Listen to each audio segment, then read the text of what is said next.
Our opening meditation. Upon Luke Skywalker's discovery that Darth Vader is his father, he believes and senses that there's still good in him and that he can be redeemed. It is, above all, this belief that eventually redeems Vader and resurrects Anakin Skywalker. It is the son's love of the father that saves the father. It is Luke's acknowledgement that even when someone has chosen the fearful path, there is still love in them. Redemption is always available. That's what's beautiful about these films. They remind us of the great spiritual truths and call us to be the best in ourselves. They remind us to reject fear and choose love. But they also remind us that even when we have chosen fear, the love will always still be there.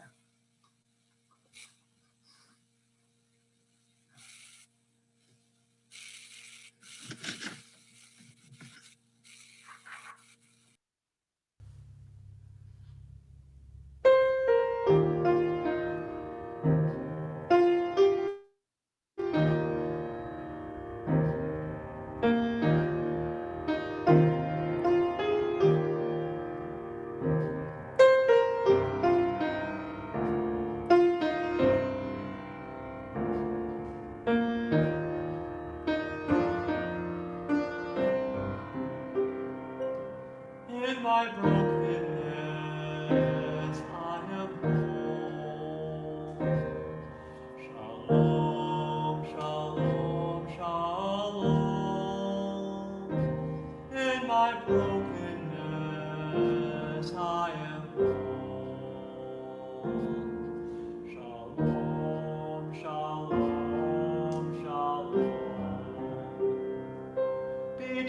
the fragments there is joy.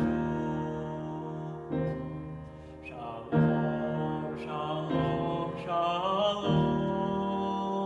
Between the fragments there is joy.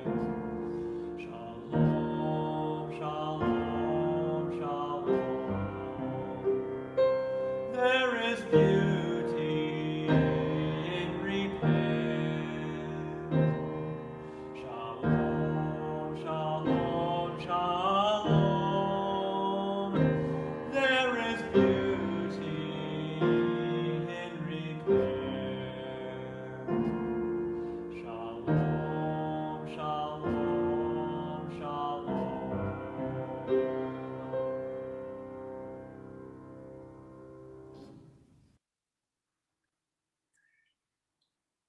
The broken and the beautiful, the torn as well as the whole, the pieces that we treasure as well as those we might prefer to throw away or bury or forget. In God's economy, nothing is wasted. Everything can be redeemed.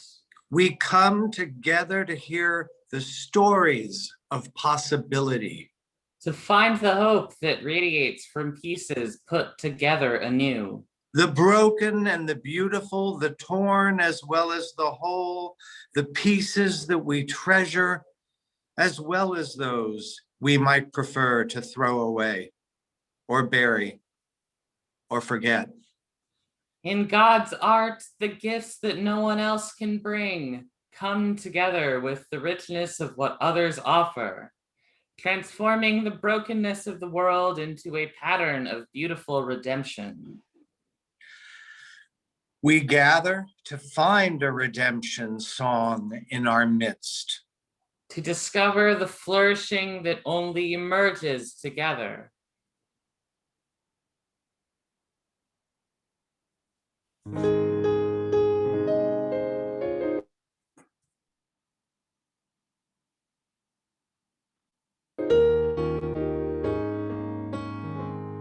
Earth and all stars, loud rushing planets, sing to the Lord a new song.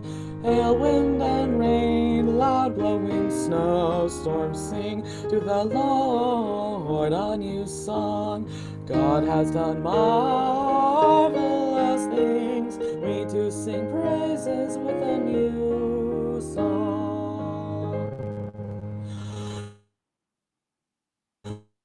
Knowledge and truth, loud sounding wisdom, sing to the Lord a new song. Daughter and son, loud praying members, sing to the Lord a new song. God has done marvelous things.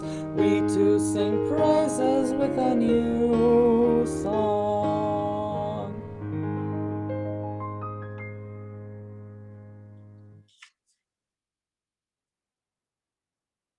A reading from Psalm 98. Sing a new song to the source who has worked wonders, whose right hand and holy arm have brought deliverance.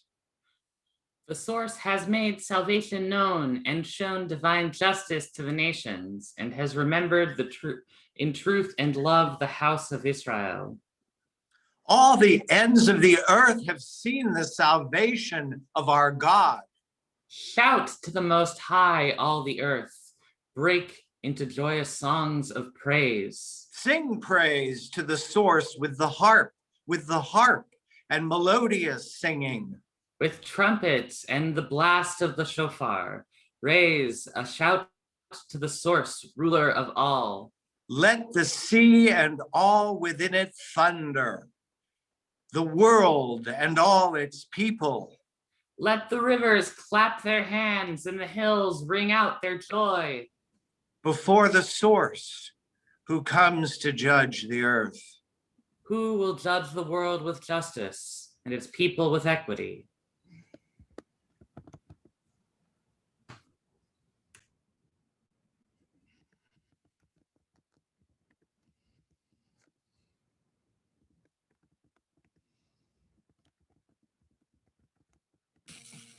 Today's scripture reading comes from John 15, verses 9 through 17 out of the Inclusive Bible. As God has loved me, so I have loved you. Live on in my love, and you will live on in love if you keep my commandments, just as I live on in God's love and have kept God's commandments.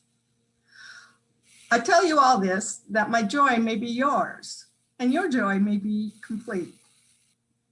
This is my commandment: love one another, as I have loved you. There is no greater love than to lay down one's life to one's friends.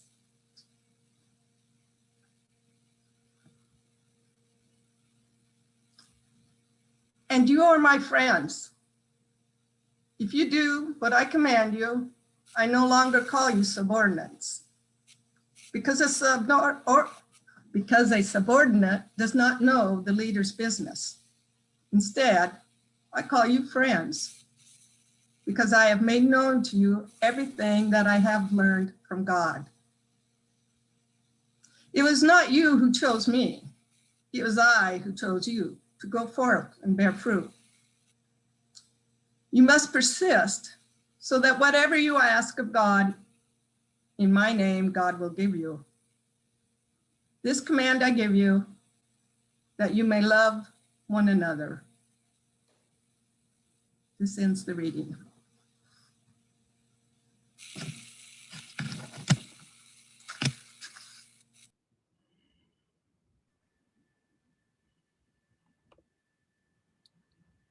Dru Johnson giving a reflection from here on planet Earth. Today is May the 4th, 2021. Sometime back, artful Star Wars fans realized they could play off the famous Star Wars blessing, "May the Force be with you," making the pun, "May the 4th be with you." So began May the 4th as International Star Wars Day. Today would have been the 65th birthday of a friend of mine and a friend of PSR, Mark O'Didi, who became one with the Force just a month before this date last year. So I celebrate that his spirit is with us today. Also, this month of May is Asian and Pacific Island Heritage Month in the US. Although Star Wars is justly critiqued for profiting off of Asian philosophy and culture, today I would like to look at the other side of this fact to celebrate the Asian wisdom and influence, if you will, upon world culture, which has come through the vehicle of Star Wars, one of the most important and popular movie series of all time. Here at the PSR Chapel, we have been doing a series which plays off of the concept of kintsugi. Kintsugi is a Japanese art form of taking broken ceramics and repairing them, usually with a gold, silver, or platinum lacquer. Kintsugi revels in the point that it's possible to give a new lease of life to pottery that becomes even more refined thanks to its scars. Kintsugi teaches that broken objects are not something to hide, but rather to display with pride. As soon as Dr. Finema explained the art of kintsugi, or as it translates to English, golden joinery, to me, I immediately flashed back on an image that had previously puzzled me, coming from the recent Star Wars sequel trilogy. Ben Solo, the son of Leia Skywalker, and Han Solo falls from Jedi trainee, to be a Sith tool of the evil Emperor Palpatine, becoming Kylo Ren. Ren is said to have patterned his unusual helmet in an homage to his grandfather, Anakin Skywalker, who became Darth Vader. After Ren shatters his helmet in anger, we observe an armor rejoin it with red lacquer at the beginning of the Rise of Skywalker. Then when I flashed on this, I was able to put 2 and 2 together and realize that Kylo Ren's enigmatic rejoined helmet was meant to be a symbolic reference to kintsugi. Kintsugi, as a philosophy of healing, proclaims that brokenness need not be merely a shame, but can be the start of new growth for the person or the society. When we embrace our brokenness, whether individual or collective, we can actually use it to rejoin the fragments of our character into something stronger. We can become better people and better groups and better societies. And with Kylo Ren and his Force dyad and love interest, Rey Palpatine, the two of them go through a process of redemption and reconciliation. Rey mortally wounds and then Force heals Ren. Together, they go on to defeat the undead Emperor Palpatine. And finally, Leia's spirit reaches out to her son, Ben, and he, Ren/Ben, in turn, sacrifices himself, giving his last burst of Force energy to save Rey. Redemption all around, and their society is likewise redeemed through the resistance. So it is not just individuals who are regenerated, but all of society. Ryan Dunn and Chris Finoglio from the United Methodist Church wrote that the Star Wars saga is a library of rebirth stories. It tells of the rebirth of Darth Vader as Anakin. It portrays the rebirth of Luke Skywalker from a lost farm boy to a focused Jedi. There is the rebirth of Han Solo from scoundrel to hero.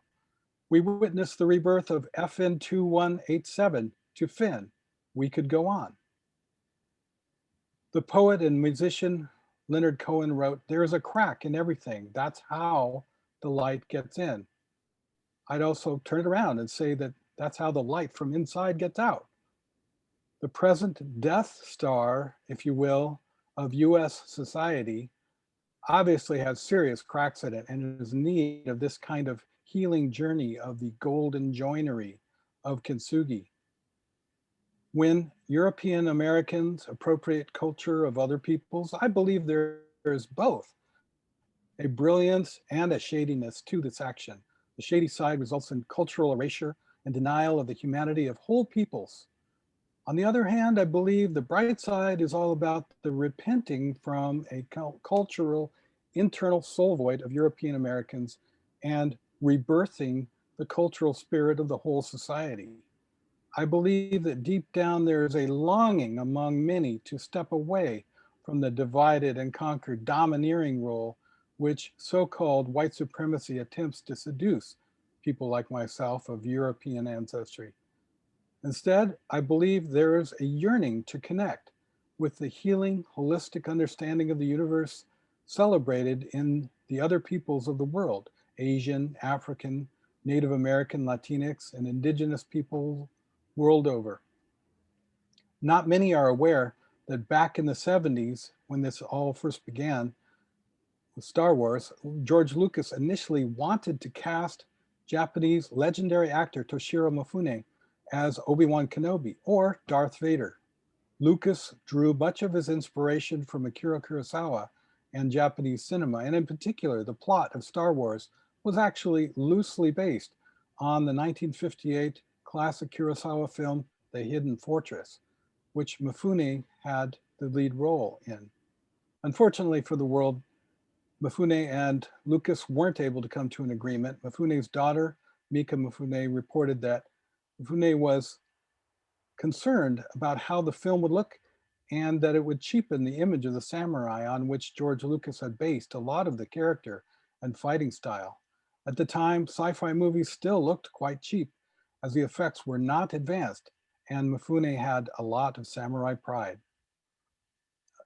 Unfortunately, from there, the Asian roots of Star Wars became mostly obscured until a bit of progress was made during the most recent sequel trilogy, where Vietnamese American actress Kelly Marie Tran played a plucky resistance fighter, Rose Tico, the first lead character in a Star Wars film to be played by a woman of color.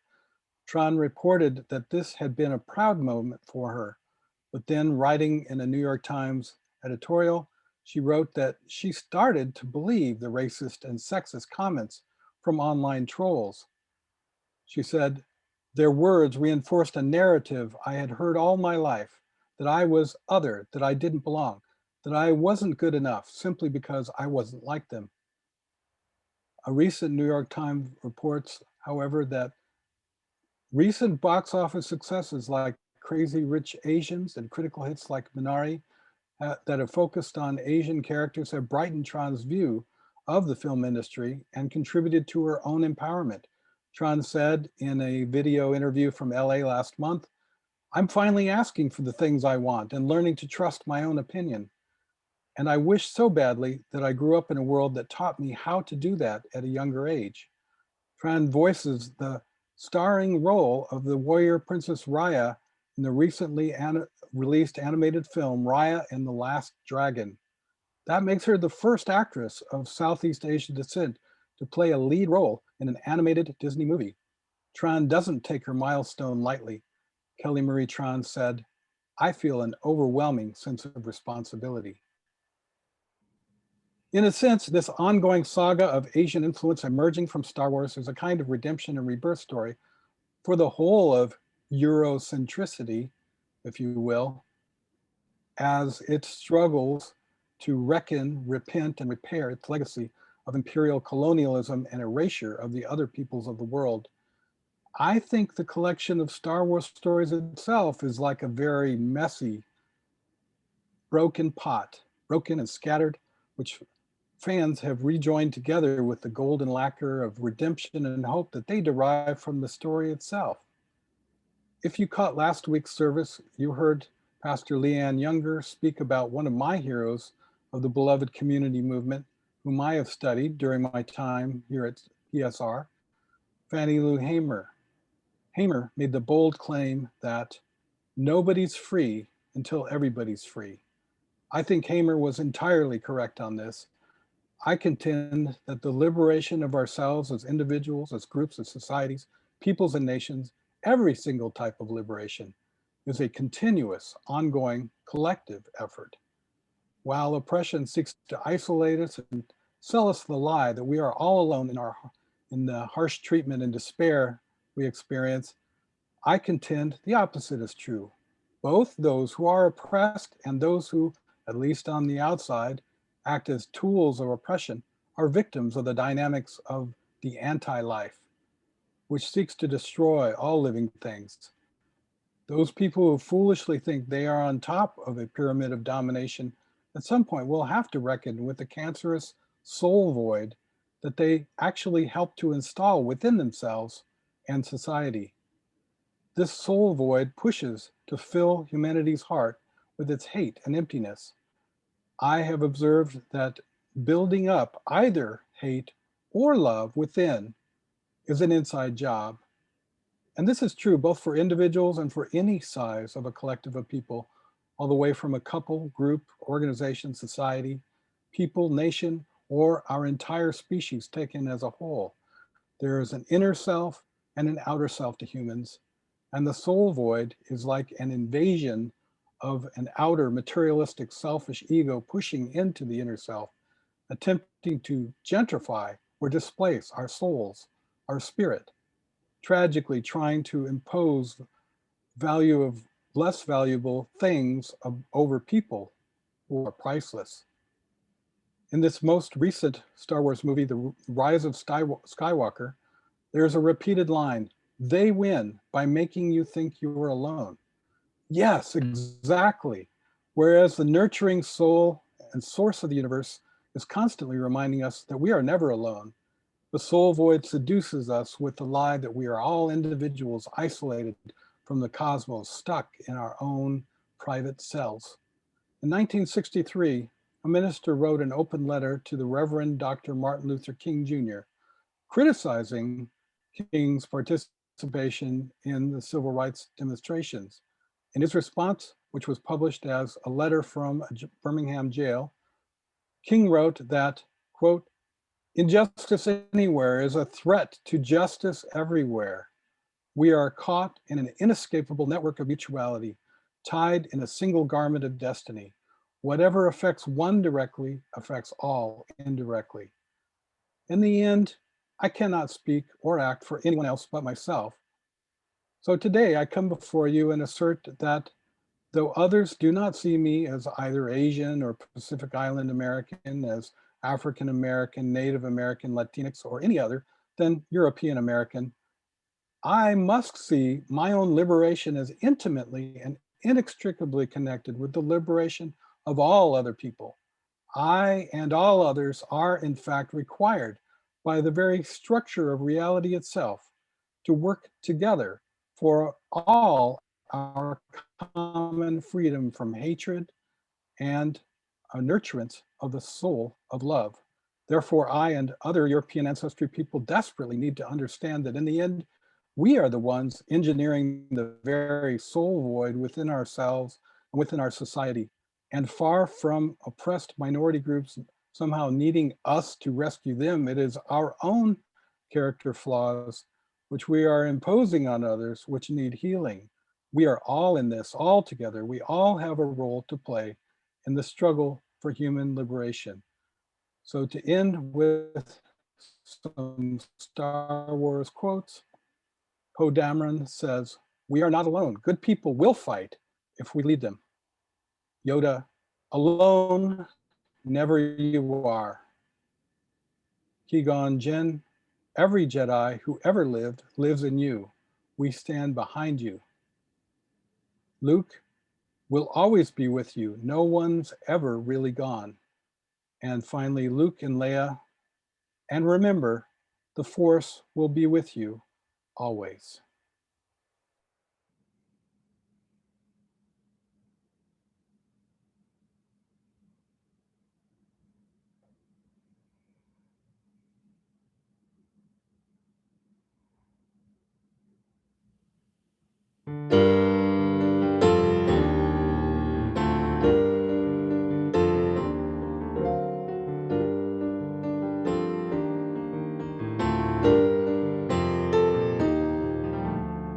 Lord, redeem our broken world.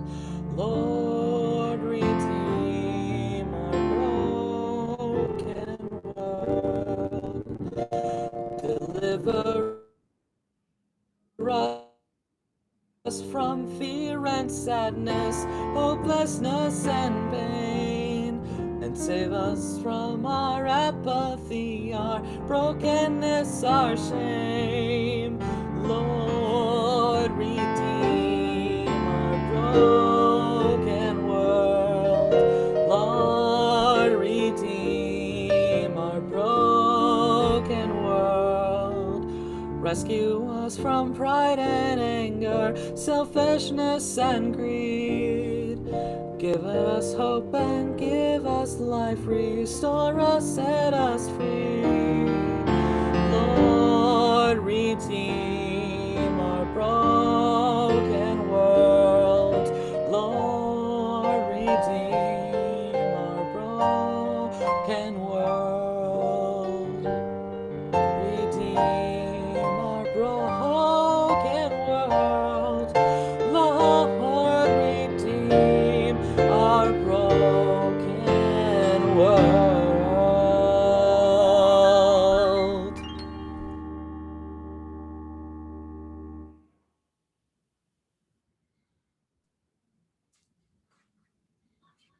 Beloved ones, we have come to a time of community prayer with ritual response.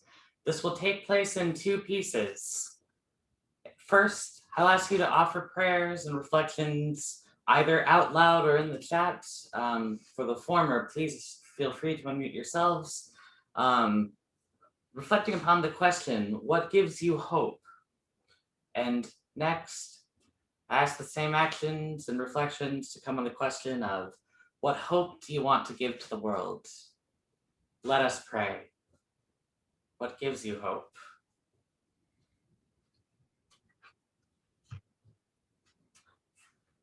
I should really explain that as ritual response, I have vessels of water. We'll be pouring in the first set of prayers and pouring out in the next.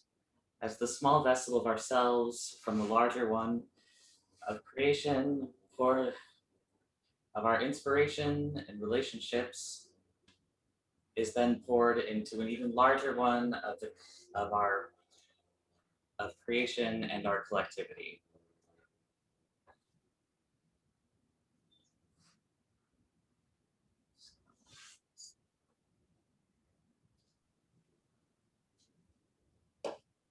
One thing that gives me hope is that as we gather here for chapel, we have a cohort of our wisdom-based leadership program of members from Palestine or community in Palestine, both Christians and Muslims, and their conversation and engagement through that cohort gives me hope.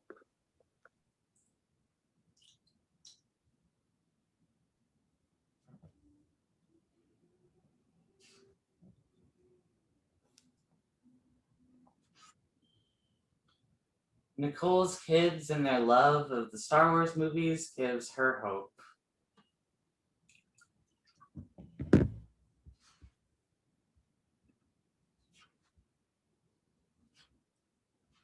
The ability to communicate and keep channels of conversation open through difficult times gives Ms. Anne hope.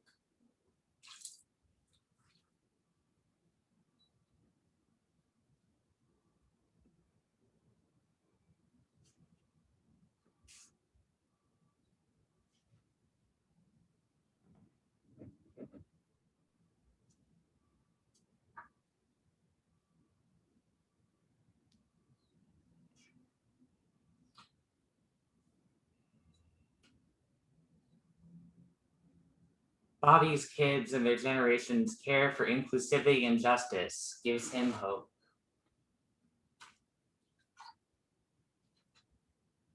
The creative and integrative thinking of the students gives Dr. Fenema hope.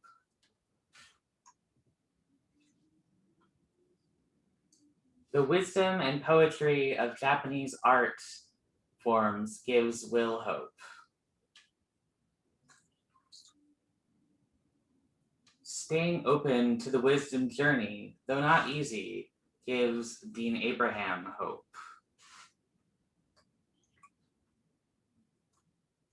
The possibility of redeeming the brokenness of oneself and the world gives Bex hope.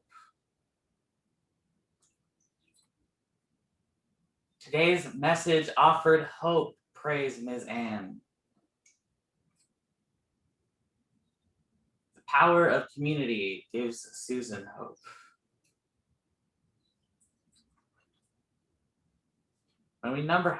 The fact that when we number our hopes together, this vessel threatens to overflow gives me hope.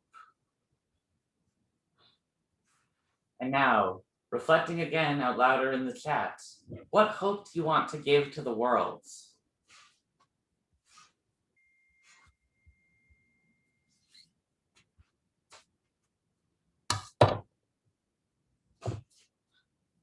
And finally, from Ms. Anne as well, the power of music gives her hope.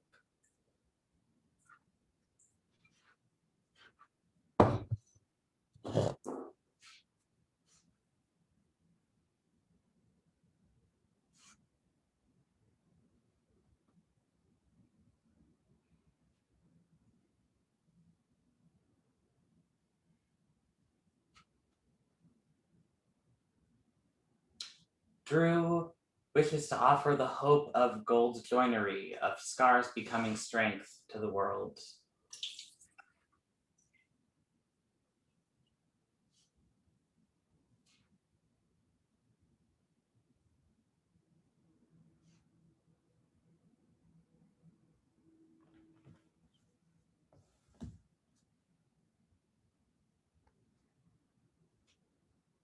Dean Abraham offers the hope of prayer and study to heal the world. Bobby wishes to give the world hope for possibility of wholeness in the midst of brokenness. Dr. Fenema wishes to offer the world the hope that comes from staying tender with compassion in the midst of conflict and struggle. Will offers a message of hope from Saint Teresa de Avila. Everything is held in the palm of God.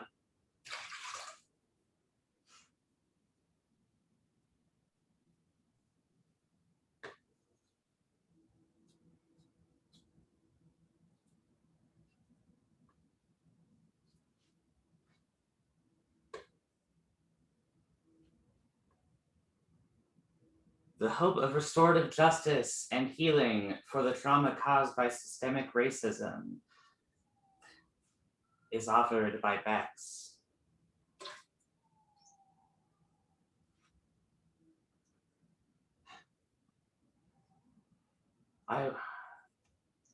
Mezanne wishes to offer the power of her transparent humanity in the seeking of a spiritual life.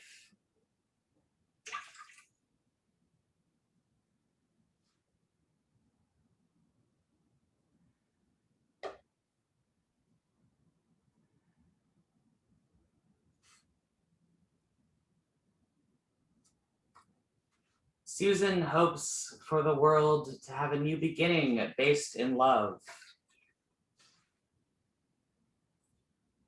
I want to offer the world hope through creativity, compassion, and presence.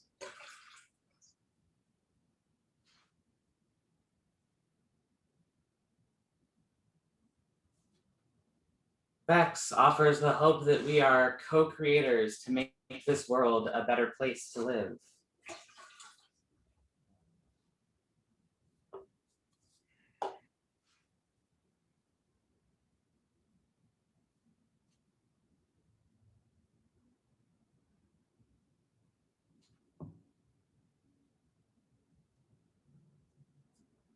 Reverend Dr. Dorsey Blake offers that every moment of is a moment of affirmation and hope.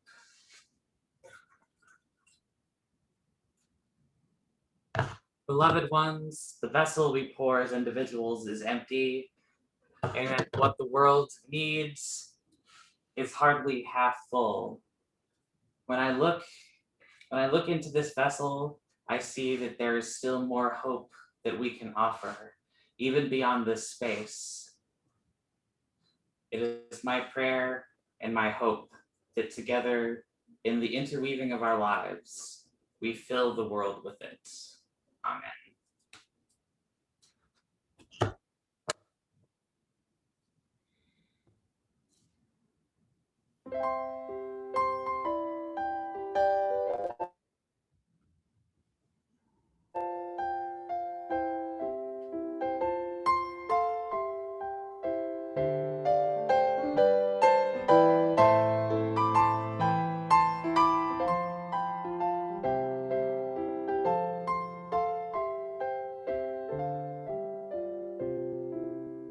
We'll build the land where we bind up the broken. We'll build a land where the captives go free, where the oil of gladness dissolves on mourning.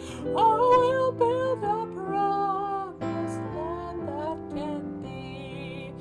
Come build a land where sisters and brothers, anointed by God, made and create peace, for justice shall roll down like waters, and peace like an ever-flowing stream. We'll build and building up ancient cities, raising up devastations from old, restoring ruins of generations. Oh, we'll build a land of people so bold. Come build a land where sisters and brothers, anointed by God, made and create peace,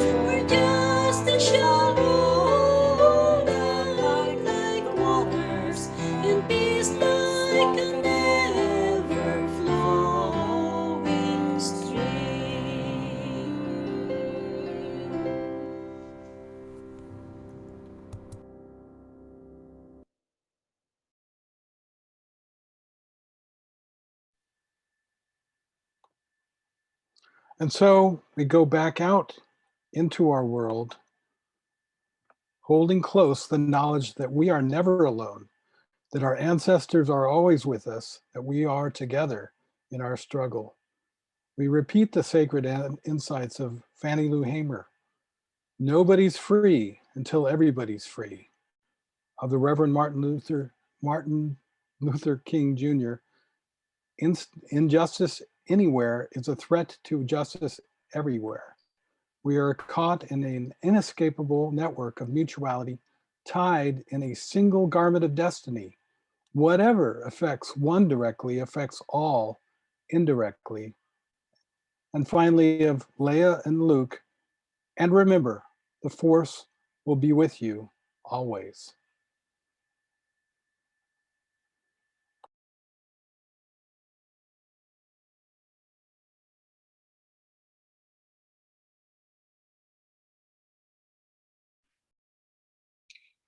Beloved ones, if we have announcements to share with one another, you are welcome to bring forth the things that we need to know to be community with one another. What announcements do we have today?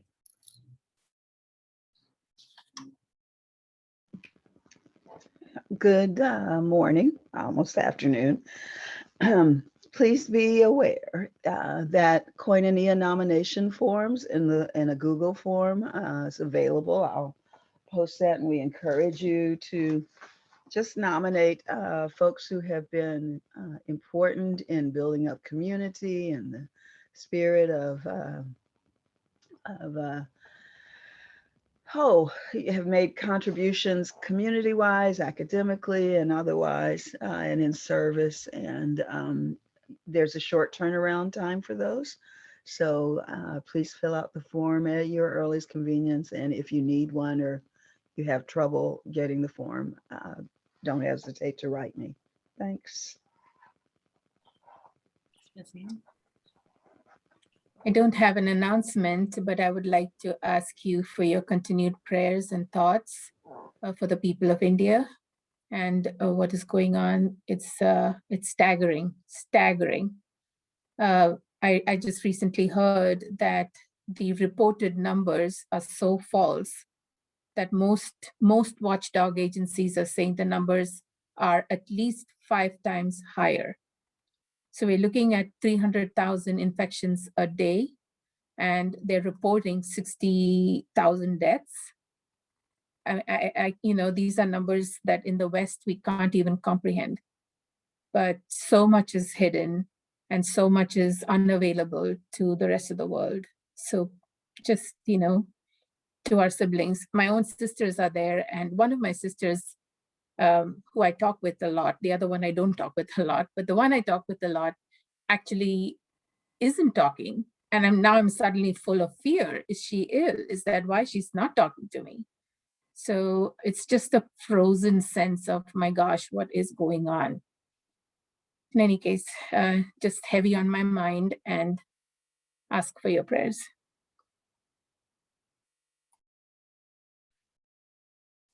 Thank you, Dean Abraham.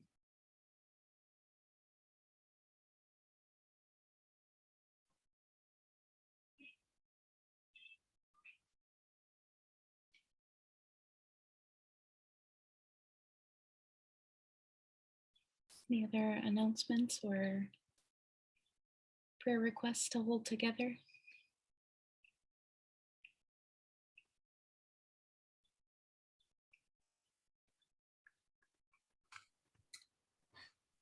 Gosh, this is a very general, non-specific prayer request, but it is related to a process that some members in my placement congregation who I'm holding in prayer are with, that I just wish for continued prayers for prospective parents or current parents going through the process of adoption, and for kids who would need consistent parental and supportive roles in their lives who are in the foster system. This service was about redemption and material stability and continual emotional care is probably the only probably two of the only undeniable things that can get someone on a trajectory toward what we might call redemption. Yeah.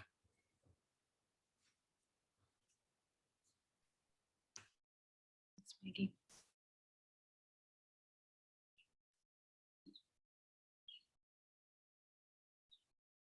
These prayers and announcements are good reminders of the idea that our liberation is caught up with one another.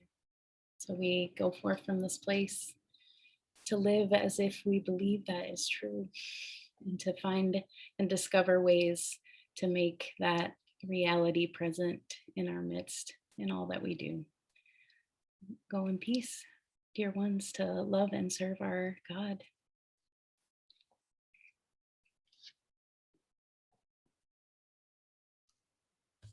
Peace and blessings, all y'all. Thanks everybody for a beautiful service today. Appreciate you all.